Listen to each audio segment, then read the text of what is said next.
So we all heard it, right? 71% of all licensed agents last year in this country did zero transactions. Let that sit in for a second. And then consider that that number tends to run even higher at downline brokerages. And I genuinely believe there's a reason for that. And it's not what the influencers want to talk about. Now let me be clear. There are phenomenal producers at all of these brands, but we are talking about the masses of people that are there in general. So first, let's acknowledge this one thing. Let's acknowledge that the industry-wide number is already alarming. 71% of licensed agents doing zero transactions in the course of a year.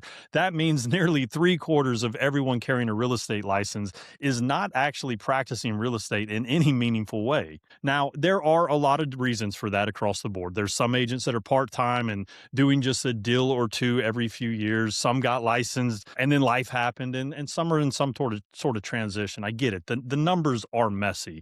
But when you look specifically at virtual brokerages built around this downline model and attraction as a asset there, the roster bloat problem is distinctly worse. And the reason is pretty straightforward if you're willing to be honest about it. See, those models have been marketed in many cases by some of the agents doing the attraction as an alternative to production. Join us, build your downline, create income that doesn't require you to sell houses. It sounds pretty nice, right? And that pitch works extremely well for a specific type of agent, someone who got into the real estate business hoping it would be their path to financial freedom, but who has found out that actually selling houses is actually really hard.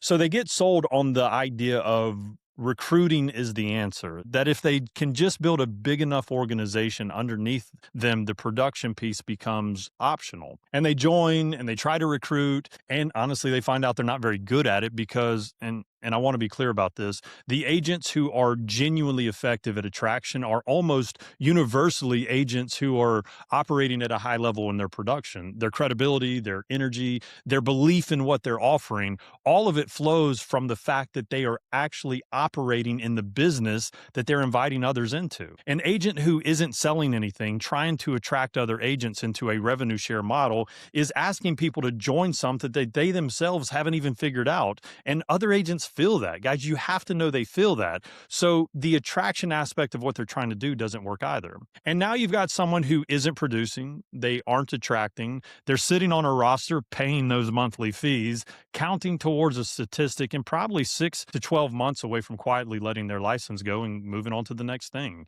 The model didn't fail them. I genuinely believe that. The way the model was sold to them failed them. They were told production was optional when it's actually the foundation we all have to stand on in some form or fashion. If you build attraction on top of a strong production base, it can do extraordinary things. If you try to use attraction to replace production, you end up as a number in a very ugly industry stat. So the bloated roster problem in the revenue share model is actually a direct result of a narrative that said you could recruit your way out of the hard part.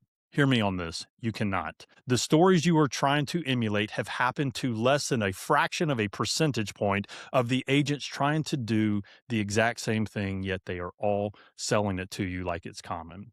But you absolutely can build something remarkable if you get the order of operations right. And that's what I want to talk to you about in the coming video. So follow along. This conversation is just getting started.